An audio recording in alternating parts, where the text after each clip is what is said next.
Et bonjour à tous, bienvenue sur la chaîne de Callistas to the Moon, j'espère que vous allez bien. Aujourd'hui, nouvelle vidéo analyse technique sur le Bitcoin, votre top 8 des altcoins et les crypto-pépites, les cryptos avec le plus fort potentiel explosif. Je vous rappelle que grosso modo, tout est corrélé au cours du Bitcoin et que par conséquent, s'il nous donne des signaux de vente, il y a de fortes chances que l'ensemble des cours des cryptos actifs et des crypto-pépites du coup partent dans le rouge aujourd'hui. Donc attention, il y a toujours le Bitcoin à surveiller. C'était d'ailleurs l'objet de la vidéo d'hier, je vous le rappelle.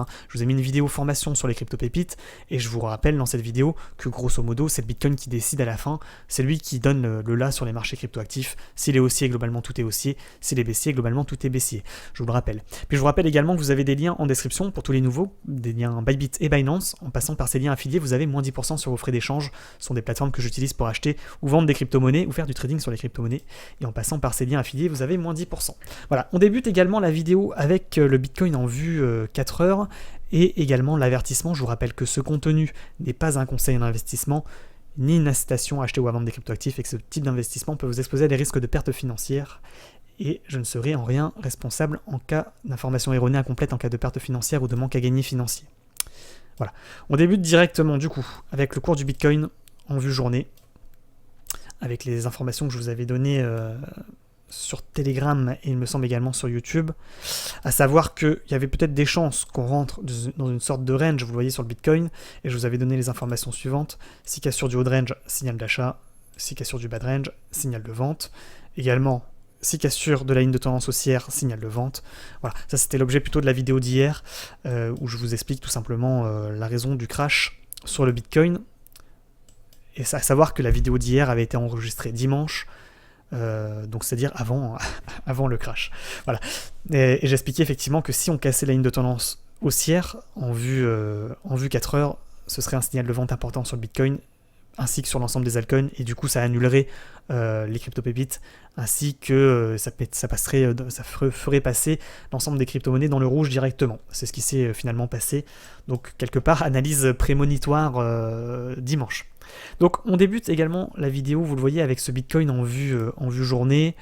On voit qu'en vue journée, on a cassé les 44 400 $, niveau que je vous avais donné, que là on a méché suite à la cassure, donc on a fait un gros crash quand même sur le Bitcoin, il faut le dire. Déjà on a cassé une ligne de tendance haussière et on a perdu sur tout le mouvement moins 16,6% depuis en moins de 2 jours, moins de 3 jours plutôt. Et vous le voyez, c'est ce niveau ici, cette grosse zone ici de support qui pour le moment maintient la chute du cours aux environs des 40 000 $. Voilà. Maintenant, vous voyez également, on a une mèche et on va préciser nos propos également en vue.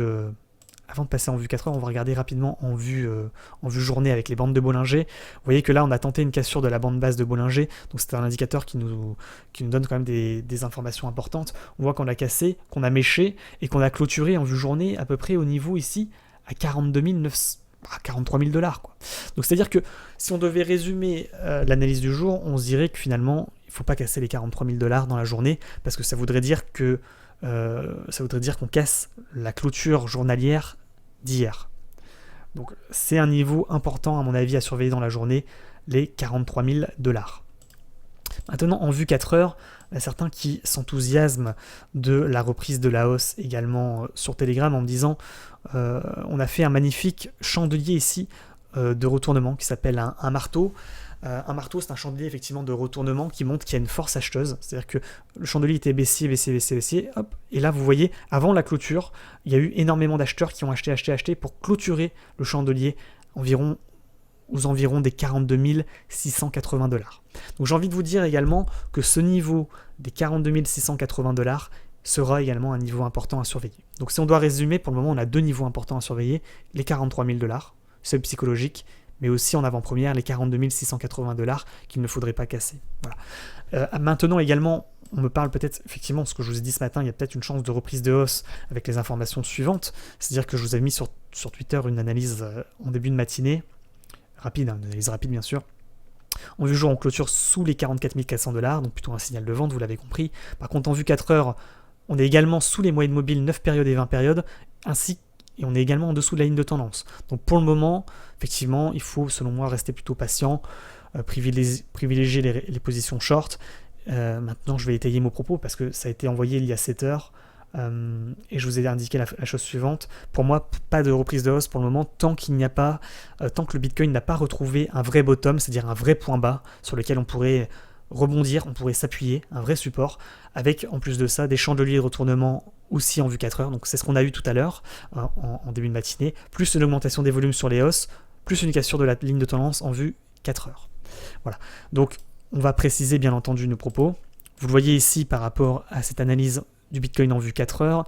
Pour le moment, on tente une cassure de la moyenne mobile 9 périodes en vue 4 heures. Donc si on devait la casser, qu'on devait casser le dernier plus haut ici à 43 900 $, voire on va dire le seuil psychologique plutôt des 44 000 $, il y a des fortes chances quand même qu'on aille rechercher à nouveau la moyenne mobile 20 périodes en vue 4 heures qui se situe à peu près ici à 45 800 $. Donc ça c'est une vue un peu macro, on prend un peu de recul. Maintenant, on va regarder également le cours en vue 1 heure avec du coup les tracés chartistes. En vue 1 heure, vous le voyez ici, on est baissier tant, c'est ce que je vous ai dit ce matin sur Twitter, tant qu'on ne casse pas la ligne de tendance baissière. Tac, tac, tac. Là on a cassé. Signal d'achat. C'est un premier signal d'achat, hein, bien entendu, c'est en vue 1 heure, c'est pas en vue journée ou en vue 4 heures, mais ça serait déjà, pour ceux qui font du scalping ou de l'intraday sur le Bitcoin, un premier signal de reprise de hausse. Deuxième signal de reprise de hausse, on casse, vous voyez ici cette moyenne mobile 9 périodes en vue 1 heure. On casse ensuite ici la moyenne mobile 20 périodes en vue 1 heure. Donc ça fait quand même déjà 3 signaux de reprise de hausse en vue 1 heure. Voilà, premièrement. Cassure de ligne de tendance, et puis on casse les deux moyennes mobiles 9 périodes et 20 périodes en vue 1 heure. Deuxièmement, on voit qu'on est, du coup, maintenant on est repassé au-dessus de ces deux lignes que vous voyez ici, les deux moyennes mobiles 9 périodes et 20 périodes en vue 1 heure. On voit qu'on commence peut-être à avoir un croisement de ces moyennes mobiles. Puis je vous rappelle, quand on va avoir ce croisement confirmé de ces moyennes mobiles, potentiellement il pourrait y avoir une reprise de la hausse sur le Bitcoin. Voilà. Donc pour moi, le niveau à surveiller en vue 1 heure, en vue 30 minutes, en vue même 15 minutes, j'ai envie de vous dire, c'est le niveau suivant, 43 000 $. Pourquoi ? Parce que ça correspond à la cassure du dernier plus bas. Attention. Deuxièmement, ça correspond à une cassure des moyennes mobiles 9 et 20 périodes, donc on repasserait en dessous. Et finalement, ce serait une fausse cassure, un faux signal de reprise de hausse. Donc il faut quand même rester prudent par rapport à cet élément, il ne faut pas repasser en dessous de ces moyennes mobiles 9 et 20 périodes en vue 1 heure. Il ne faut pas repasser en dessous du seuil psychologique des 43 000 $ correspondant au dernier plus bas en vue 15 minutes, voilà, à peu près ici, vous voyez, 43 000 $. Donc, pour le moment, j'ai envie de vous dire, ça tient. Pour le moment, ça tient. On a des beaux signaux de reprise de hausse en vue 1 heure, comme je vous l'ai dit. 3 signaux différents qui nous indiquent une reprise de hausse. Maintenant, invalidation de tout ça, si on devait casser les 43 000 $, selon moi. D'autant que là, on voit qu'on a des bandes de Bollinger qui commencent un petit peu à se contracter. Attention, s'il devait nous feinter, faire un mouvement comme ça où on pourrait penser qu'il repasse au-dessus des 43 800 $ environ, voire des 43 800, voire des 44 000 $, qui pourraient nous indiquer que finalement ça repart à la hausse, mais que finalement il nous feinte, qui repart et qui revient tester ce niveau de support ici à 43 000 $ environ. Attention, ce serait un signal de vente important, parce que je vous avertis également sur Telegram de cette figure chartiste de biseau ascendant que l'on voit en vue 15 minutes sur le Bitcoin, même si pour le moment, là, à l'heure où je vous parle, c'est en train d'être invalidé, il faut quand même rester prudent par rapport à ce biseau. L'invalidation, selon moi, se fait que si on casse le biseau par le haut. Donc par le haut, c'est-à-dire que là, vous avez des points hauts, invalidation de ce biseau ascendant. Si on arrive à casser cette ligne par le haut, à ce moment-là, ce serait un signal d'achat avec une invalidation de cette figure chartiste. Maintenant, il faut également le dire, et c'est pas histoire d'être catastrophique, c'est juste un constat. Si, par contre, on casse ce biseau ascendant ici que vous voyez par le bas, comme ça l'a fait ici, ça a feinté un petit peu, et qu'en plus de ça, ça casse le dernier plus bas à 43 000 $, ce serait un signal de vente important pour aller rechercher finalement ce niveau, la base du biseau ici à peu près à 42 200 $, voire la base du gros biseau que l'on voit ici à peu près à 40 000 $. Donc attention également à ce cas de figure. Voilà. Donc ça c'est des analyses un peu très court terme, vous l'avez compris, ce biseau ascendant de retournement baissier est à suivre en vue 15 minutes parce que je suis actuellement en vue 15 minutes. Maintenant, effectivement, si on prend un peu de recul, en vue 1 heure, on a des signaux plutôt d'achat. Voilà, il faut le dire. En vue 4 heures, on a également des signaux d'achat avec, ici, vous le voyez, ce marteau c'est-à-dire un chandelier de retournement haussier suite au rebond sur les 40 000 $, suivi en plus de ça par un chandelier de continuation haussier. Donc là, on a pu se faire également une frayeur à ce niveau ici, à 43 300 $, avec un chandelier, un doji en étoile du soir de retournement baissier. Donc attention quand même. Finalement, c'est les 43 300 $, c'est les 43 000 $. Attention si ça devait casser ces deux niveaux, 43 300 $ et 43 000 $, ce psychologique des 43 000 $. Maintenant également en vue 4 heures, pour le moment, vous le voyez ici en vue 4 heures, on n'est pas repassé au-dessus de la moyenne mobile 9 périodes en vue 4 heures, donc pas pour le moment de signal. On a un premier signal effectivement de retournement haussier, par contre on n'a pas de deuxième signal qui serait finalement une cassure du dernier plus haut ici à 43 900 $, plus une cassure de la moyenne mobile 9 périodes en vue 4 heures. Donc pour le moment je resterai prudent par rapport à cette reprise de hausse, même si effectivement en vue 1 heure, les signaux sont plutôt encourageants. À l'heure où je vous parle, peut-être que d'ici là, en fin de vidéo, on verra qu'il a cassé les 43 000 $, auquel cas, au moment où vous regardez cette vidéo, ce sera déjà trop tard, on aura un signal de vente important, et on risque de retomber sur les niveaux que je vous ai donnés juste avant, en vous disant que finalement, ça serait la validation de ce biseau ascendant que l'on suit en vue 15 minutes, parce que pour le moment, si vous voulez, ce biseau n'est pas totalement invalidé, parce que ça ressemble à une cassure, pullback, on reteste le dernier plus bas, cassure du dernier plus bas, on drop. Donc voilà, je n'ai pas envie de donner de signe prémonitoire, quand vous verrez cette vidéo, vous verrez si c'est validé ou invalidé. En attendant, il y a également une dernière possibilité en vue 15 minutes, c'est que le cours latéralise, ne casse pas les 43 000 $ et commence finalement à latéraliser suite à la cassure, vous voyez, de ce biseau ascendant. Le cours commence à, vous voyez, il n'arrive pas à casser, il latéralise, il consolide, il se rétrécit. On a des bandes de Bollinger qui, pareil, commencent à se rétrécir de cette manière. Et qu'est-ce qui va se passer si on casse ce range par le haut? Ça sera un gros signal d'achat avec un pump important, en toute logique. Par contre, si on casse par le bas, ça sera un gros signal de vente avec un crash imminent. Voilà. Donc ça, j'anticipe un petit peu, je prends un risque en faisant cette analyse en vue 15 minutes, en disant que potentiellement il pourrait latéraliser. En général, quand on casse un biseau quand même ascendant, c'est plutôt un signal de vente, et c'est pour ça, c'est la raison pour laquelle je vous ai averti sur Telegram et je vous ai mis une alerte, parce que ça n'est pas à négliger quand même. Ça n'est pas à négliger. Voilà. Donc ceux qui me suivent sur Telegram, vous êtes au courant en avant-première. Les autres, vous le voyez après coup. Vous voyez si cette analyse s'est finalement avérée bonne ou fausse. De toute façon, elle ne peut pas s'avérer fausse parce que je vous ai donné les deux scénarios. Soit latéralisation, soit cassure du dernier plus bas, signal de vente, soit cassure du dernier plus haut, signal d'achat. Voilà. Donc deux niveaux à surveiller, 43 000 $, et ici les 43 500 $. Niveau au-dessus duquel il faudrait repasser pour ensuite peut-être invalider ce biseau ascendant en repassant au-dessus. Voilà. Également, je tiens, pour terminer, pour vraiment préciser mes propos jusqu'au bout, vous voyez ici, on a également une sorte de double top. C'est pas impossible qu'il nous fasse même un triple top. Cassure de ligne de coup, à ce moment-là, ça sera un signal de vente également. Voilà, ça c'est une possibilité qui pourrait également arriver. Vous le voyez en ce moment, ce niveau des 43 000 $ vient d'être touché. On rebondit, 43 060 $. Pour le moment, jusqu'ici, tout va bien.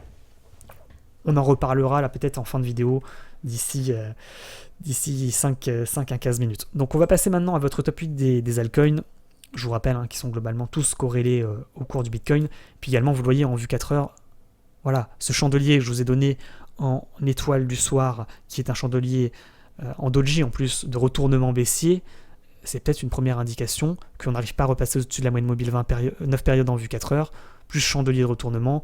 Normalement, c'est plutôt un signal de vente qu'un signal d'achat. Maintenant, on verra bien. Vous savez, il y a des signaux, des contre-signaux. Pour le moment, tout va bien. On n'a pas cassé les 43 000 $. On n'est pas repassé en dessous des moyennes mobiles 9 et 20 périodes en vue 1 heure. Pour le moment, ça va. On va passer du coup à Ethereum. Et à mon avis, qui suit le Bitcoin. Si on regarde les deux cours, vous voyez, en 15 minutes. 15 minutes. Haussier, 2 baissiers, 1 haussier, 2 baissiers. Voilà, haussier, 2 baissiers, un retournement. C'est à peu près la même chose. De toute façon, là, je suis en vue 1 heure. C'est pour ça que il n'y a pas vraiment d'informations. Tac. Donc, on a 3 haussiers depuis 21 septembre 12h15. 21 septembre 12h15. 1, 2, 3 haussiers. Baissier, haussier. Baissier, haussier. 2 baissiers. 2 baissiers. Un retournement. Et un baissier actuellement. à baisser actuellement. Donc là, on a exactement les mêmes cours, hein, vous le voyez bien, que ce soit sur Ethereum ou l'ensemble de votre top 8 des crypto-monnaies. Je vous rappelle, hein, en ce moment, là, c'est le Bitcoin qui décide de ce qui se passe sur les marchés crypto-monnaies. Vous voyez, il repasse dans le vert, tout repasse dans le vert, avec des crypto-monnaies qui pumpent plus ou moins fortes en fonction effectivement de leur propre cours. Donc d'ailleurs, on va regarder. Donc Ethereum, c'est exactement pareil, on repasse pas au-dessus de la moyenne mobile 9 périodes en vue 4 heures, donc pour le moment, pas de reprise de hausse, faudrait même repasser selon moi au-dessus des 3090$ pour tenter une reprise de hausse. Par contre, si cassure des 2977$, ce serait pour moi, cassure confirmée bien sûr, hein, un signal plutôt de vente. On va passer également, donc il y a le range à surveiller. On va passer au NIR. NIR également, vous voyez qu'on a à peu près la même chose. On ne repasse pas au-dessus de la moyenne mobile 9 périodes en vue 4 heures, donc pour le moment pas de signal d'achat. Si on arrive à casser de manière confirmée les 7,90, ça sera un signal d'achat à ce moment-là. On pourrait aller rechercher la moyenne mobile 20 périodes en vue 4 heures. Par contre, si on casse le dernier plus bas à 7,631, ce sera un signal de vente pour retomber et aller chercher un nouveau plus bas. Maintenant, sur Matic, exactement la même chose. Vous le voyez ici, on latéralise un petit peu, on a deux niveaux importants. Là par contre sur Matic on arrive à repasser légèrement au-dessus de la moyenne mobile 9 périodes en vue 4 heures, donc plutôt un signal positif. Maintenant je pense qu'il serait plus raisonnable d'attendre la cassure confirmée des 1,20 pour confirmer la reprise de tendance haussière en vue 4 heures. Maintenant pareil, hein, si on casse de manière confirmée le dernier plus bas à 1,134, ce sera un signal de vente qui nous indiquerait finalement, qui nous indiquera que on reprend la baisse et qu'on pourrait aller chercher à nouveau un nouveau plus bas.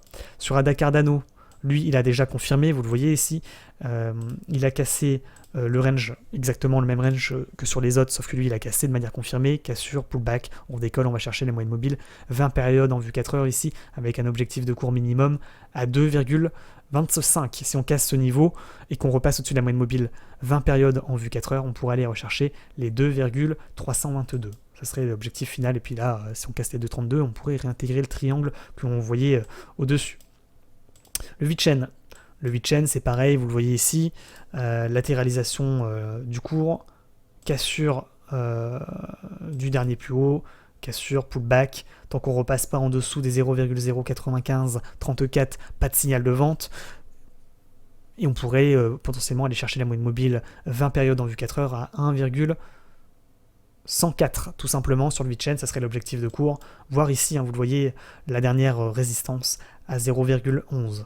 Maintenant pour le moment, attention, hein, s'il repasse en dessous des 0,0953, signal de vente, on pourrait retomber chercher le dernier plus bas ici à 0,0916, et si on casse ce dernier plus bas, signal de vente important, on poursuit le mouvement baissier en allant rechercher à nouveau un nouveau plus bas.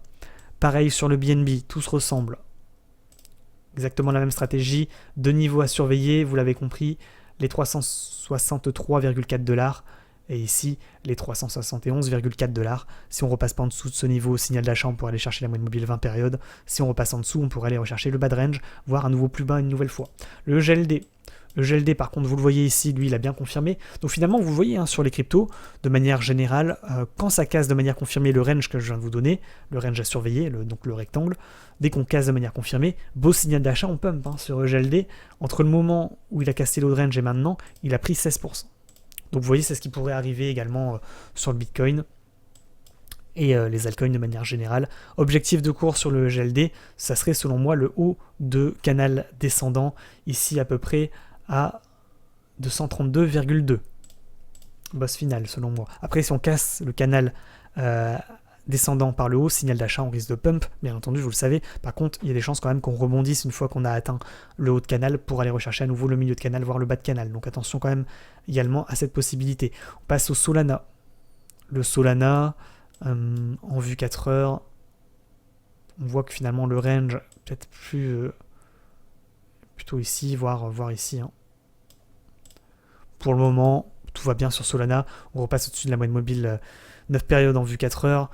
Niveau à surveiller, selon moi, c'est celui-là surtout. Les 132,83, si on devait le casser, ce serait un signal de vente pour aller rechercher encore un nouveau plus bas.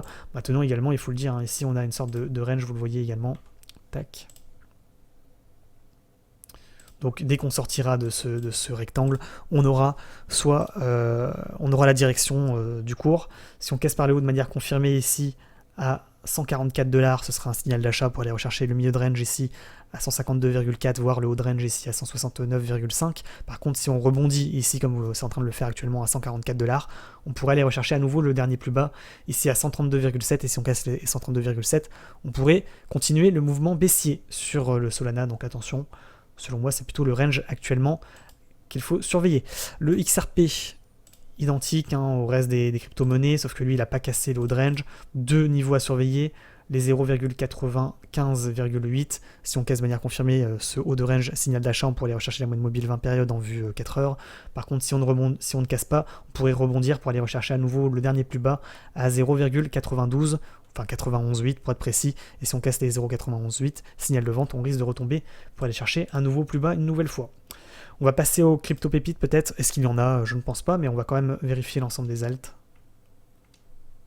On a tout qui se ressemble. Le Troy, je vous rappelle, pour ceux qui nous découvrent, je vous rappelle qu'on avait donné le Troy en crypto-pépite, qu'il a surperformé, et c'était sûrement l'analyse de l'année, le Troy, qui a fait 370% en moins d'une nuit. Vainqueur incontesté, je vous le disais sur Twitter, toutes catégories confondues. Voilà, l'information avait été donnée sur YouTube, sur Twitter. Je vous rappelle, c'est sur Twitter que je vous mets les crypto-pépites tous les matins quand il y en a et quand le Bitcoin ne donne pas de signaux de vente. Pour le moment, le Bitcoin, c'est assez incertain. C'est la raison pour laquelle je ne vous donne pas de crypto-pépites. On passe à la crypto suivante. Donc le Troy, c'est fait, c'est plus à faire. Le AVAX. Par contre, il faut que je regarde en vue 4 heures. Tac. Double top qui est sur 2 lignes de coup, on crash. On va chercher un bottom ici. On repart à la hausse. On arrive à repasser au-dessus de la résistance importante que vous voyez ici. Donc plutôt un signal positif tant qu'on ne repasse pas en dessous des $62 sur AVAX. Alors c'est pas forcément crypto pépite. LSK, oulala, il a bien crash. Suite à la cassure confirmée du range, il a perdu à peu près 20%. Là il repart à la hausse légèrement, comme issu de Bitcoin de manière générale. Ok. C'est quoi ça également? Le SLP, le SLP c'est une vraie catastrophe. Continue à la baisse. Le Wave. Le Hackcoin également. Je vous rappelle que le Hackcoin ça faisait partie des crypto-pépites il y a 2 jours. Et que le cours a fait plus 52% suite à l'information que je vous ai donnée sur YouTube et sur Twitter. Donc ça aussi c'est une belle réussite. N'oubliez pas de liker la vidéo. Comme d'habitude je compte sur vous. De toute façon, tout se ressemble. Tout ressemble au Bitcoin. Pas sûr qu'il y ait un réel intérêt. Je regarde quand même s'il n'y a pas une pépite potentielle. Le MTL, il a bien pump aujourd'hui. Il a bien pump et est vite revenu au point de départ, mais STMX. On a des cours qui repartent quand même de manière générale. Ça, c'est plutôt encourageant maintenant. C'est surtout le Bitcoin qui devrait repartir, j'espère, parce que sinon. C'est juste des coups d'épée dans l'eau avec des reprises, des pump and dump, c'est-à-dire qu'on pump de 10-20% et on retombe tout de suite. Si le Bitcoin devait continuer de crash, voilà. Vous voyez, là on a l'exemple sur VTHO, on avait le range, encore une fois. Donc c'est à vous de tracer vos ranges, comme ça. Dès qu'il casse de manière confirmée le haut de range, ce sera un beau signal d'achat. Donc là on l'avait sur VTHO, mais on pourrait le faire sur toutes les cryptos. Le SFP, tac, vous voyez, un peu comme ça. Le LIT, identique, tac, tac, on fait le petit range. Le IOTA. Le rêve, vous voyez le rêve par exemple, on pourrait repartir. Qu'est-ce qu'il y a d'autre? Le data, bon. Tout se ressemble quand même. Incroyable. Je regarde surtout le bas ici, vous voyez. Pour le moment, tout se ressemble. Tout sur Bitcoin, il y en a quand même un signal plutôt positif sur UMA également. Le Alice, pourquoi pas. Mais bon, ça reste très risqué selon moi de rentrer sur une crypto-pépite aujourd'hui, même si ça peut être très profitable si tout repart à la hausse. Vous voyez, tout repart dans le vert là, indirectement, grâce au Bitcoin. Un beau pump également sur CHSB, le Swissborg. Voilà, le API 3 également, il peut, s'il casse les hauts de range, vous voyez, assez... peut-être un coup à jouer également. Il peut pump.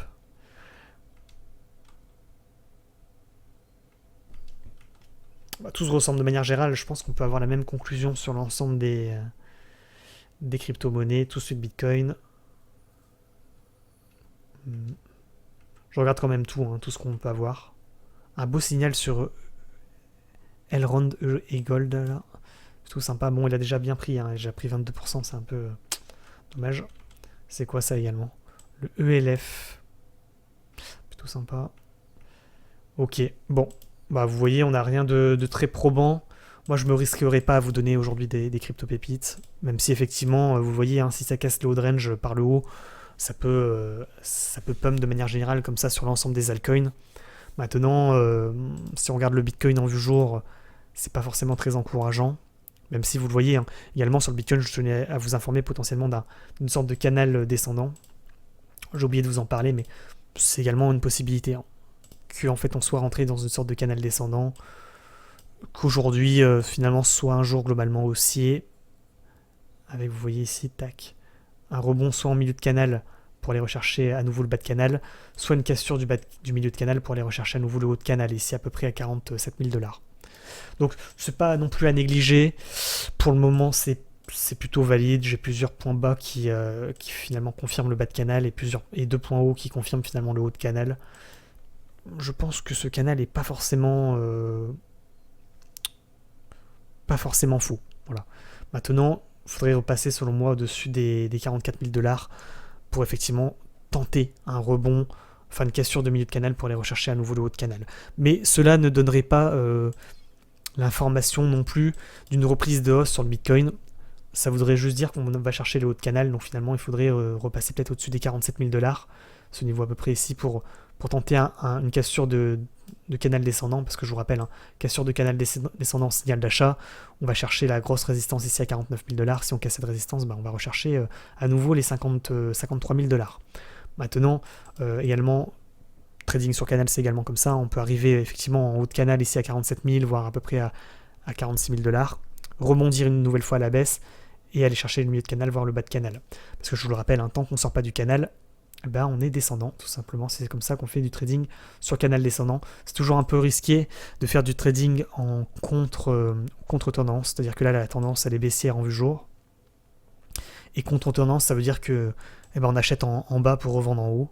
Donc on est à l'inverse, c'est-à-dire qu'on passe à l'achat alors que les cours sont baissiers, assez risqué notamment pour les débutants. On peut se brûler les ailes à faire ça, hein, bien entendu, maintenant ça peut être profitable, hein, mais parce que tout simplement en milieu de canal, il y a un risque que ça rebondisse à la baisse, quoi. Ça fait une feinte de cassure du milieu de canal et ça rebondit à la baisse pour aller rechercher à nouveau le bas de canal. Grosso modo quand même, quand la tendance est baissière, je vous le rappelle, hein, la tendance est votre ami dans le trading crypto-monnaie et dans le trading de manière générale. Quand la tendance est baissière, il vaut mieux parier en short, c'est-à-dire sur la baisse des cours, peut-être attendre que le cours remonte ici, retouche les 40, le haut de canal pour parier en short, voire ici, vous le voyez, hein, qui touche également le milieu de canal, qui repasse pas au-dessus du milieu de canal, qui casse le dernier plus bas et qu'on parie en short sur la baisse des cours, à la cassure confirmée des 43 000 $ pour aller rechercher à nouveau les moins 7%. Donc ça c'est pour ceux qui veulent faire du trading intraday sur le Bitcoin. Maintenant effectivement je pense qu'il faut surveiller, pour terminer, pour clôturer la vidéo, en vue 1 heure, voire en vue 30 minutes, 15 minutes, ce range, si cassure, je le répète, confirmé des 43 000 $, ce sera selon moi un signal de vente. Si cassure confirmée du haut de range ici à 43 500 $, ce sera un signal d'achat. Pour ensuite, moi je pense qu'il faudrait même être plus prudent et attendre la cassure confirmée des 44 060 $, allez, 44 100 $, pour finalement donner des signaux positifs d'achat sur le Bitcoin. Maintenant, je serais quand même d'humeur, je serais plutôt prudent, même si on est quand même en survente actuellement et que effectivement, la logique voudrait qu'on revienne à la moyenne mobile 20 périodes et à peu près ici à 45 000, voire à 45 000 $, 44 400 $. Maintenant, à la fin, c'est le marché qui décide. Voilà, n'oubliez pas de liker la vidéo, de vous abonner, d'activer la petite cloche. Aujourd'hui, pas de crypto-pépite, vous l'avez compris. On va attendre que le Bitcoin cherche un vrai bottom et qu'il fasse un vrai rebond haussier avec des cassures de ligne de tendance pour nous donner des signaux d'achat. Pour le moment, c'est assez risqué maintenant. Voilà, hein, ceux qui sont rentrés ce matin ici, qui ont anticipé le rebond à 40 000 $, sont plutôt dans le vert. Bien joué à ceux qui ont fait ce trade. C'était assez risqué, mais assez profitable au final. Surtout, bon, environ 4 à 10%. Voilà, on va s'arrêter là, bonne journée à tous, n'oubliez pas de vous abonner, de me rejoindre sur Twitter, c'est là où je vous fais des analyses techniques, que je vous partage les crypto-pépites tous les matins quand le Bitcoin donne des signaux d'achat. Je vous rappelle également que c'est sur Twitch qu'on fait du trading en direct, et puis voilà, n'hésitez pas à me rejoindre également sur Telegram, c'est là où je vous mets les alertes en temps réel. Et puis je vous rappelle que vous avez des liens affiliés en description, Bybit et Binance, sont les deux plateformes que j'utilise pour acheter et vendre des crypto-monnaies. En passant par ces liens, vous avez moins 10% sur vos frais d'échange et vos frais de trading, tout simplement. Allez, bonne journée à tous, on se retrouve ce soir sur Twitch pour du trading en direct vers 20h, 20h30. Et puis en attendant, faites attention à votre argent et on se retrouve demain pour une nouvelle vidéo YouTube. Allez, ciao, ciao, à la prochaine.